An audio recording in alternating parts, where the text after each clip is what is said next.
The electric vehicle, EV market in 2025 feels like a suspense thriller, where the protagonist, the clean energy transition, faces unexpected villains, billion-dollar budget cuts, trade wars, and a technological race reshaping global alliances.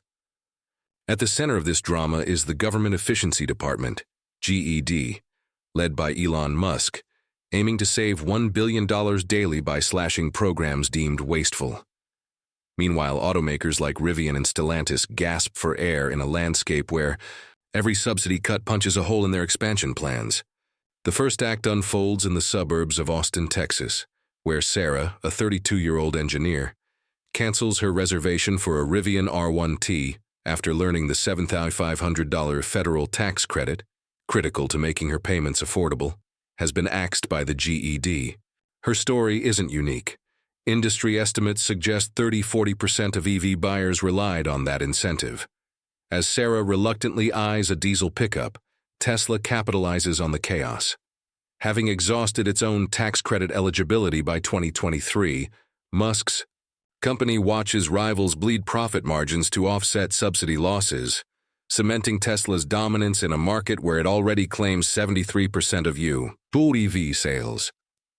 The second act plays out on assembly lines in Georgia, where Rivian scrambles to accelerate construction of its $5 billion factory.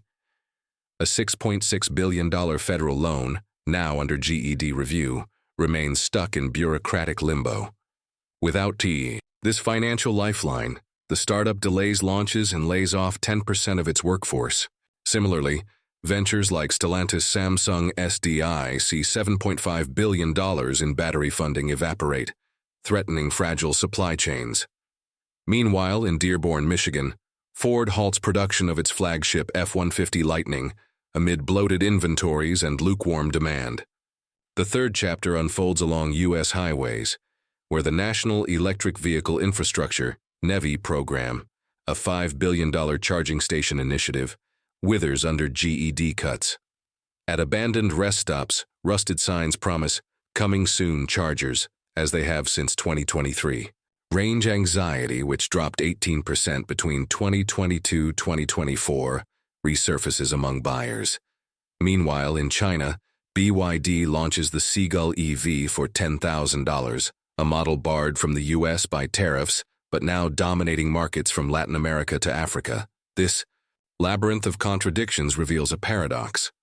The more the GED cuts to save taxpayers, the more America risks losing the 21st century's industrial race.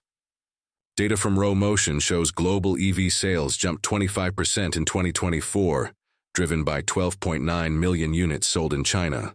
While the U.S. debates subsidies, Beijing bankrolls sodium-ion battery factories, 30% cheaper than lithium-based ones, and commands 65% of the global market. Tesla, however, walks a tightrope.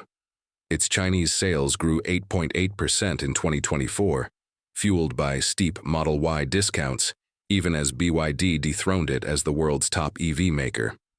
The collateral damage is visible in Elkhart, Indiana, where workers at an EV parts plant face mass layoffs. These were supposed to be future-proof jobs. Fumes a 54-year-old technician, whose electrification training now seems obsolete. Meanwhile, in San Francisco, executives at GM's Cruise and Alphabet's Waymo double down on self-driving taxi. Trials betting autonomy, not subsidies, will be the true tech disruptor. The GED itself becomes a cultural flashpoint. Memes dub Musk a subsidy hunter, while hashtags like Tanjak save Rivian trend among EV enthusiasts. The polarization is stark. Rural voters cheer the end of handouts for urban elites, while environmentalists warn each abandoned EV represents 4–6 tons of annual unmitigated CO2. Yet amid the turmoil, stories of resilience emerge. In Colorado, Jake repurposes his Ford F-150 Lightning into a mobile power plant. By day, it fuels his construction tools. By night, it sells surplus energy back to the grid, netting $200 monthly. Vehicle-to-grid, V2G tech, once niche, gains traction as a workaround to crumbling public infrastructure. The fourth act unfolds in Brussels, where the European Union slaps 35% tariffs on Chinese EVs, A move Bloomberg estimates benefits local automakers in only 22% of cases. Meanwhile, India and Brazil court BYD with land grants and tax breaks, forging a new global south axis where clean tech blends with soft power. In the US, the domino effect is brutal.